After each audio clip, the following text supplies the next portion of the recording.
ఉద్యోగాలే కాదు, నిరుద్యోగ సమస్యను పరిష్కరించడమే కాదు, ఈ సమాజంలో పెట్టుబడులు తీసుకురావడమే కాదు, రైతన్నలు నేతన్నలు పట్టణ అన్నం పెట్టేది రైతన్నలైతే ఆ రైతన్నలకు ఆత్మగౌరవంతో బ్రతకడానికి నేతన్నలు సహకరిస్తున్నారు.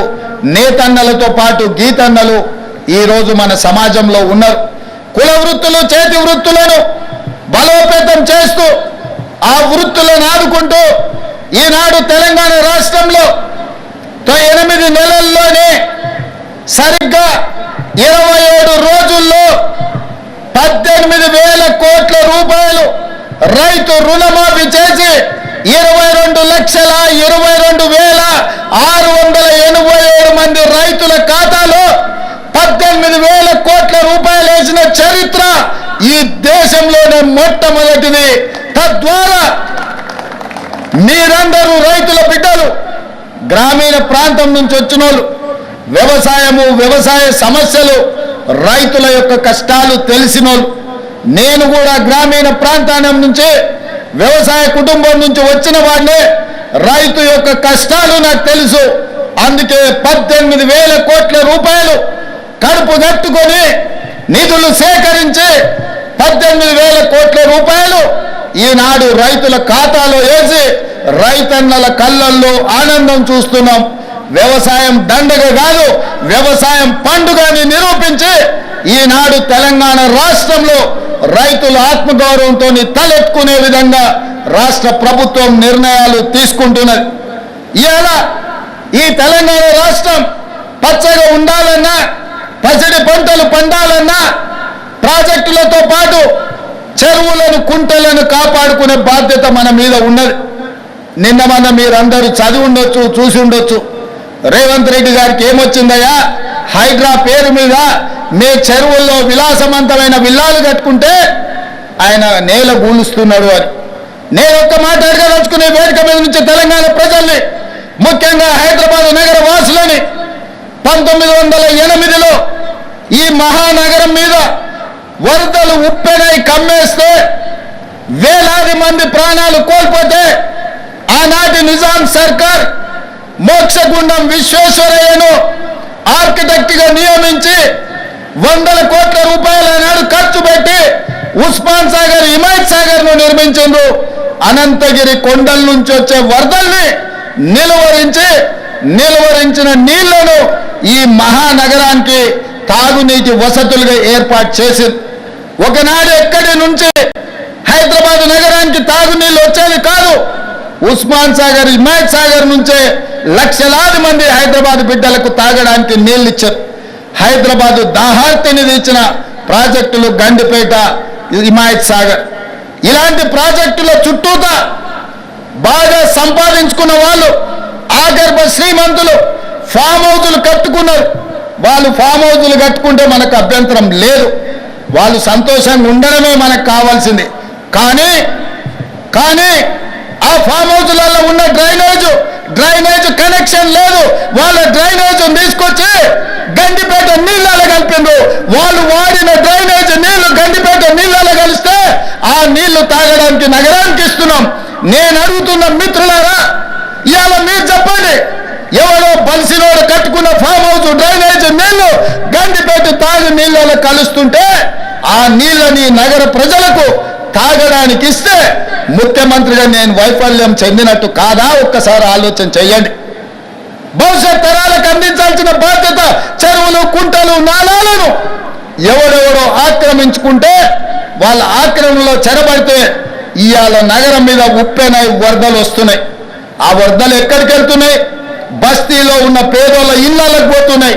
పేదోళ్ళు జీవితకాలం కష్టపడి సంపాదించుకున్న ఫ్రిడ్జ్, టీవీ, మంచము, బట్టలు, కట్టుకున్న బట్టలతో సహా అర్ధరాత్రి పూట వాళ్ళ ఇళ్లకు నీళ్ళు వస్తే తడిసి ముద్దయి అనాథలాక రోడ్డు మీద నిలబడాల్సిన పరిస్థితులు వచ్చినాయి.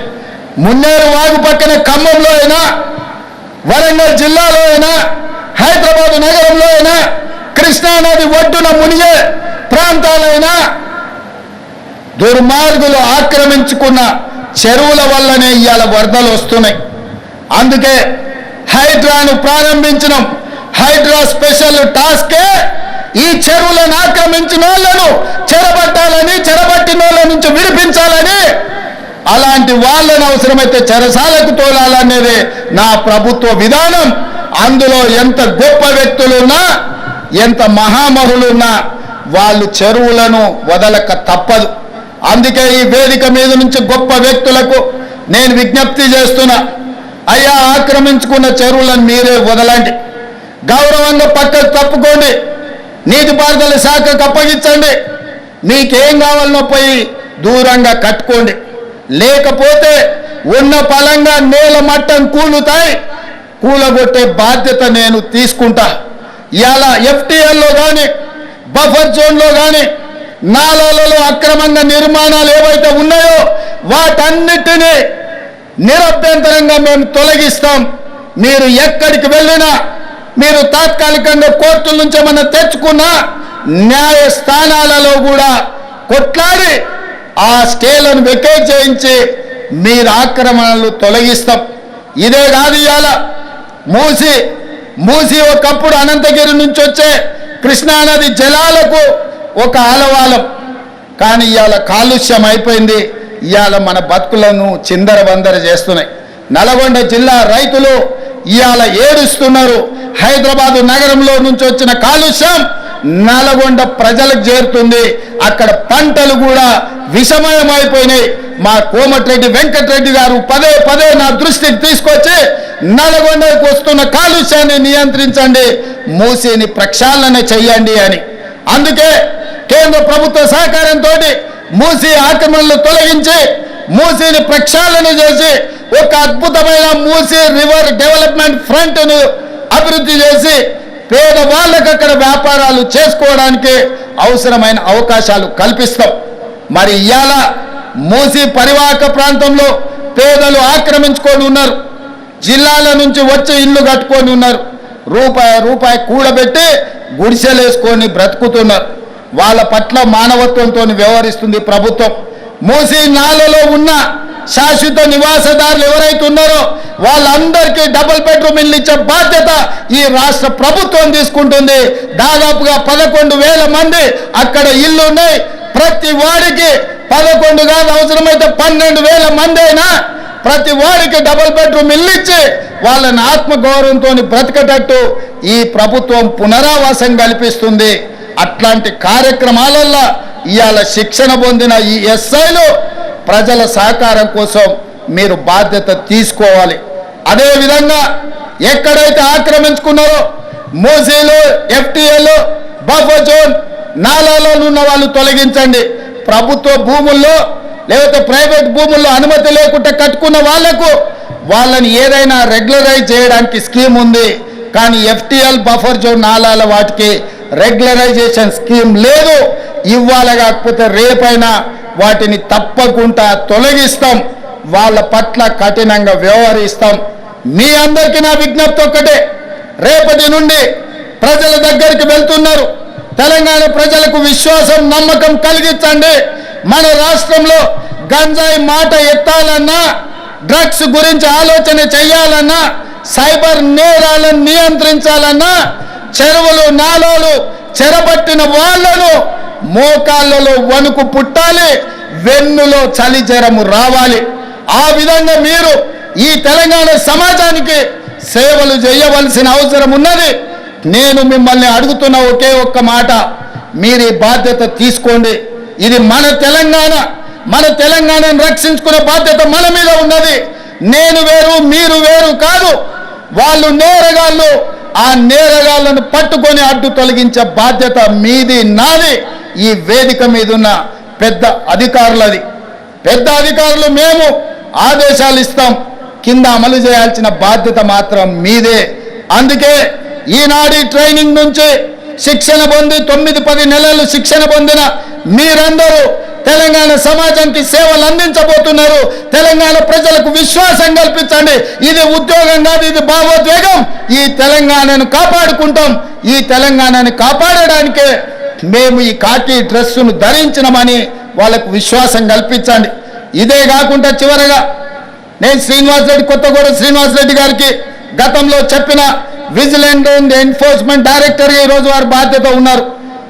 ఎట్లయితే సైన్యంలో పనిచేసే సైనికులకు సైనిక్ స్కూల్ ఉందో, తెలంగాణ రాష్ట్రంలో పోలీస్ డిపార్ట్మెంట్లో పనిచేస్తున్న హోంగార్డు నుంచి డీజీపీ వరకు సైనికులకు ఎట్లయితే సైనిక్ స్కూల్ ఉందో, పోలీసులకు కూడా ప్రత్యేకంగా ఒక రెసిడెన్షియల్ పోలీస్ స్కూల్ మొదలుపెట్టి 50 ఎకరాలల్లా అద్భుతంగా ఈ దేశంలోనే అత్యంత నాణ్యమైన విద్యను అందించే బాధ్యత తెలంగాణ రాష్ట్ర ప్రభుత్వం తీసుకుంటుంది. ఒకటి హైదరాబాద్లో ఈ పక్కనే గ్రేహాండ్స్ ఉన్నది. నిన్న మన భూ కబ్జాదారులు 150 ఎకరాలు ఆక్రమించుకోవాలని ఆలోచన చేసిండ్రు. అందులో 50 ఎకరాల స్థలాన్ని ఇక్కడ రెండవ స్కూల్ వరంగల్లో 50 ఎకరాలు కేటాయించి మీ అందరికీ 6th క్లాస్ నుంచి పీజీ వరకు డాక్టర్లు, ఇంజనీర్లు కూడా చదువుకోవడానికి పోలీసుల పిల్లల కోసం 100% ఉచిత విద్యను అందించడానికి మా ప్రభుత్వం కట్టుబడి ఉన్నది. పోలీసు కుటుంబం నుంచి వచ్చిన నేను పోలీసుల బాధలు తెలుసు. వాళ్ళ పిల్లల విద్య విషయంలో నాకు సంపూర్ణమైన అవగాహన ఉన్నది. అందుకే ఈనాడు ఈ వేదిక మీద నుంచి డీజీపీ గారికి నేను ఆదేశాలు ఇస్తున్నా. ఈ కార్యక్రమం తర్వాత శ్రీనివాస్ రెడ్డి గారిని పిలిచి మాట్లాడి పోలీస్ స్కూల్ ఏర్పాటు చేయడానికి అవసరమైన ఫైల్ ప్రిపేర్ చేయండి. 50 ఎకరాల స్థలాన్ని కేటాయించడానికి అవసరమైన చర్యలన్నీ తీసుకోండి. రాబోయే 2 ఏళ్లలో ఇక్కడ పోలీస్ స్కూల్ ఉండాలి. హోంగార్డు నుంచి డీజీపీ వరకు ఏ హోదా అయినా మీ పిల్లలు చదువుకోవాలంటే అందరూ ఒకే దగ్గర చదువుకోవాలి, ఒకే దగ్గర ఉండాలి, ఒకే దగ్గర తినాలి, ఒకే దగ్గర పడుకోవాలి. అప్పుడే ఈ అంతరాలు తగ్గుతాయి. మీ పిల్లలు సుశిక్షితులైన భారతీయులుగా మారుతారు.